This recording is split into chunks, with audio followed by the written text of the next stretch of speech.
Today we're talking about literary romanticism. Now, the Romantic period is contested like any literary period, but largely it started at the beginning of the 1800s and went until about the start of Victoria's rule, which will bring us into the Victorian period of literature.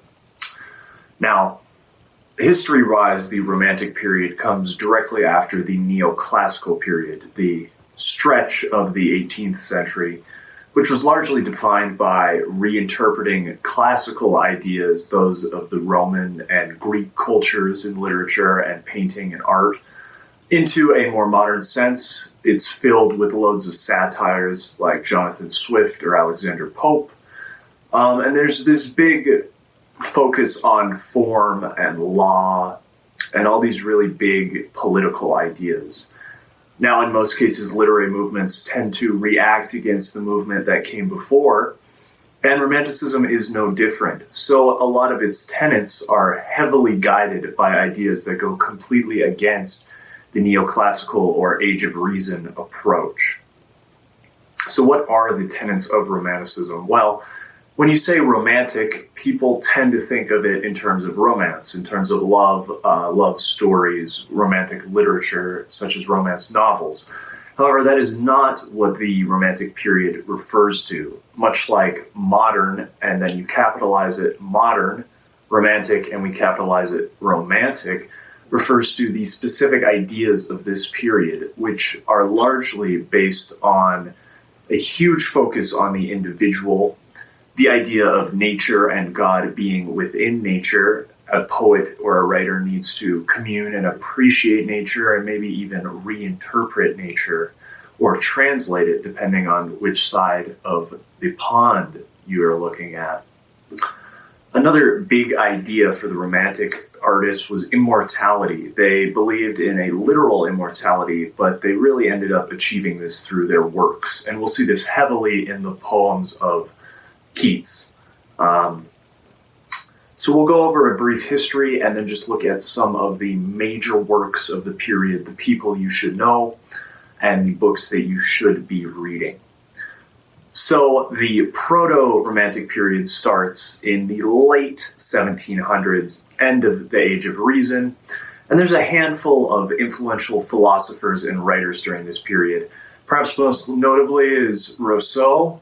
Jean-Jacques Rousseau was a political theorist. He wrote a book called Emile, which was largely the political setup for a lot of the ideas of Romanticism. Most notably during this period, there was one key literary figure who was a titan among the time, who really began to snowball this idea of Romanticism. This figure was Goethe. Not so much in Faust, but in his book Werther, which tells a romantic story in a loving sense of coming to realization that sometimes our old ideas of romance aren't the best. And Werther is going to be a hugely instrumental text in kickstarting this idea of Romanticism. Also, one of the most damaging parts of Romanticism is where you get our idea of the tragic poet or the mentally unstable artist. This is a hugely destructive idea that began in this movement, mostly after the death of Thomas Chatterton, a young poet who took his own life after failing to reach his audience with his poetry. And the people of his time kind of worshipped Chatterton. They shouldn't have, but that largely defined our modern idea of this tragic artist or hero, which we see even in people like Jim Morrison or Amy Winehouse more recently. However, our biggest proto-romantic is going to be William Blake, the encarver and poet. Now, he wrote tons of hugely important, influential poems. You've probably read The Tiger from his Songs of Innocence, Songs of Experience. Maybe you've heard of The Marriage of Heaven and Hell. Blake is not really a romantic, but he kind of sets a couple of the ideas, this focus on nature, on the natural state of things, and specifically on the individual and how the individual views the world outside of the collective society. But with that being said, let's get into the actual Romantic period. Largely, Romanticism starts in 1800 with the publication of Preface to the Lyrical Ballads and the Lyrical Ballads. This was a joint publicated work between Samuel Taylor Coleridge and William Wordsworth, largely the two most pivotal characters in this movement. They invented this new form called the ballad, lyrical ballad, which was a whole new form of poetry, and they largely set the ideas and standards. A lot of Wordsworth poetry is going to be your basis for this movement. Things like Daffodils, I Wander Lonely as a Cloud, My Heart Left Up, all of these poems, which really emphasize nature and God in nature and the beauty of nature. And they had a really interesting idea of how poetry should work. I'm going to read a quote from Preface to the Lyrical Ballads here, and then just give you a brief explanation.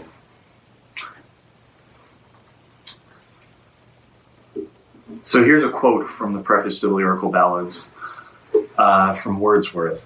I have said that poetry is the spontaneous overflow of powerful feelings. It takes its origin from emotion recollected in tranquility. The emotion is contemplated till by a species of reaction the tranquility gradually disappears, and an emotion, kindred to that which was before the subject of contemplation, is gradually produced, and does itself actually exist in the mind. So this is a really interesting idea from Wordsworth. He's essentially saying you'd see something so beautiful in nature and it would strike you heavily in that moment. And then you'd go home, you'd relax, sit on the couch, and then suddenly you would be overwhelmed by the memory of, say, seeing daffodils or seeing a rainbow. And you'd have to express this emotion in writing a poem. And this is essentially the basic for all Romantic ideas. We'll see a little bit of this being twisted as we go farther into the movement, but the Lyrical Ballads really set the stage here. And unfortunately, Coleridge is often overshadowed by Wordsworth, but they actually work together, and his poems are arguably more influential. If you want to read something from him, you could read Rime of the Ancient Mariner or Christabel, both very long Gothic poems, which we'll get to Gothic in just a moment. We have a couple of other big poets on the English side of things. Keats and Shelley are the other two big ones that we mention. Percival Shelley wrote Ozymandias, which you've probably had to read. He also wrote Ode to the West Wind and a handful of other poems. And he was famously married to Mary Wollstonecraft Shelley, who wrote something else that we will be talking about. And I might as well bring it up now.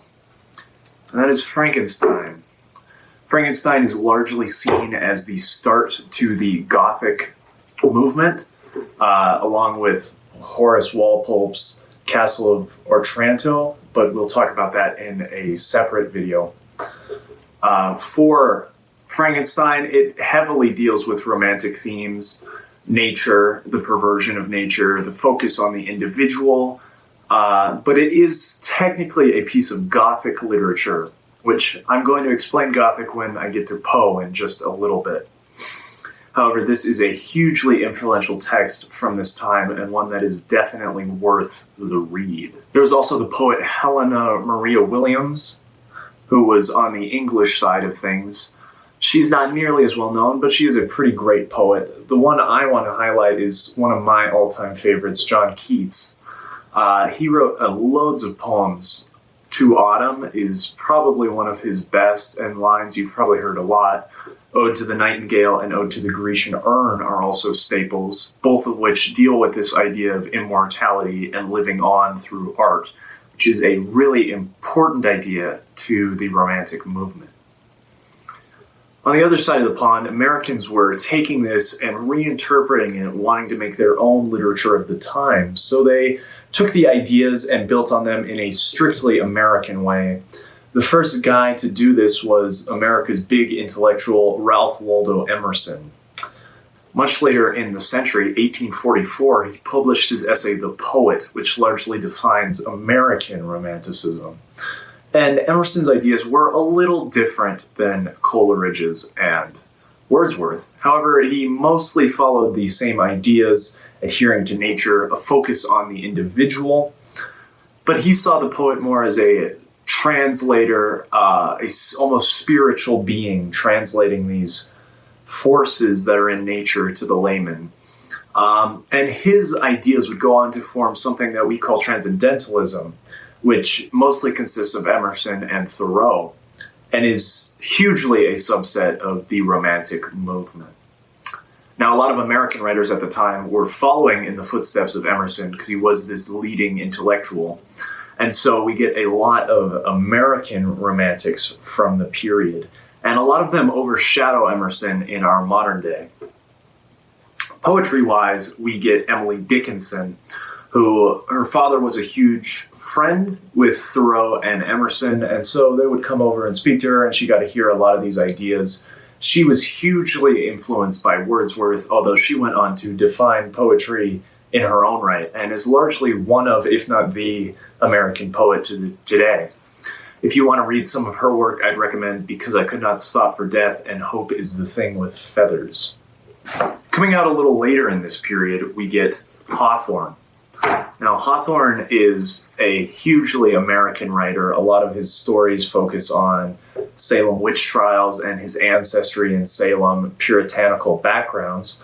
Scarlet Letter is probably his most well-known work, although he also wrote House of the Seven Gables and a handful of other things such as Young Goodman Brown. But if you want to read him, he is largely approaching the Gothic literature, which I'm going to talk about a little later, especially if you read something like The Birthmark or House of the Seven Gables. Although he would be another instrumental figure in this American Romantic movement. Another big one from American Romanticism is Herman Melville, known these days mostly for his story Moby Dick. He wrote a lot of nautical literature, but it was in the vein of Romanticism, the idea that nature is God, God is in nature, and we shouldn't really question nature, which is largely what Moby Dick is about, and arguably kind of what Billy Budd is about too here. Melville was a really interesting character, and we'll actually come back to him when we talk about modernism, because he's kind of this proto-modern character, and he is breaking a lot of the forms of the Romantic idea. And then poet-wise, we have to talk about Longfellow and Whitman. Now, Longfellow comes around at the end of the movement, and these days he's not really well known. He wasn't hugely well known during the time either, but he did write a handful of really great poems. Paul Revere's Ride is probably the one that everyone knows to this day. And then Walt Whitman is the American poet who answered Emerson's call at the end of his essay. Now, Whitman would write these really long, stretching poems that felt so American because they were free and they were unique. And he was cataloging the environment. He was doing all these crazy ideas that we are a blade of grass, that we are all that. He published this in his big old collection, Leaves of Grass. And it was largely rejected at first, but once Emerson gave his stamp of approval, everyone kind of followed suit. So now let's talk about everyone's favorite boy, Edgar Allan Poe. Now, Poe is pretty interesting because he comes near the end of the Romantic movement, and he's largely categorized as a dark romantic. Now, this idea of dark romanticism, where it takes a little more morbid themes, a little more macabre environment, and the truth that nature shouldn't be tampered with, or that nature can sometimes be incredibly volatile, almost a naturalist approach to literature. This would largely inform the movement called Gothic literature, which I'm not going to talk about today because I do think it deserves its own video. However, Gothic literature is not a movement, more of a mode or genre. It began in the Romantic period, and it would carry over into the Victorian period, and then kind of stuttle out. It comes back in the modern day with things like Rebecca and other Gothic literature pieces. However, if you're looking for Gothic literature, Edgar Allan Poe is going to be probably your best choice. He's got plenty of short stories. He also wrote plenty of poems where you can much more see the romantic ideas. Something like Annabel Lee is very romantic in its ideas of nature and God and immortality. And then even longer poems like The Raven have kind of this interesting Gothic and romantic approach to things. So that was my overview of the Romantic period of literature, largely from 1800 to about 1850, kind of the first half of the century there. It goes a little farther in America, but it really stops in Britain once Queen Victoria is elected, and that will start the Victorian period. We'll talk about that next time.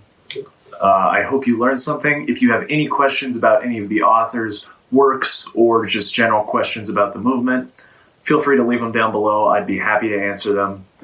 And if you'd like more poem suggestions, if you'd like more long prose suggestions from any of these authors or some in specific, leave it down below. I'd be happy to answer. I've been Dylan Frew, and I hope you enjoyed the video.